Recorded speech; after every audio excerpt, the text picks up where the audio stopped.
श्रियकान्ताय कल्याणनिधये निधयेऽर्तिनाम् श्रीवेङ्कटनिवासाय श्रीनिवासाय मङ्गलम् लक्ष्मी सविभ्रमालोक सुभ्रूविभ्रमचक्षुषे चक्षुषे सर्वलोकानां वेङ्कटेशाय मङ्गलम् श्रीवेङ्कटाद्रिशृङ्गाग्रमङ्गलाभरणाङ्ग्रये मङ्गलानां निवासाय श्रीनिवासाय मङ्गलम्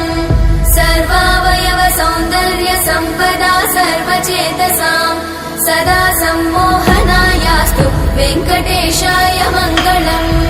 नित्याय निरवध्याय सत्यानन्द चिदात्मने सर्वान्तरात्मने श्रीमद् वेङ्कटेशाय मङ्गलम् स्वतः सर्वविदे सर्वशक्तये सर्वशेषिने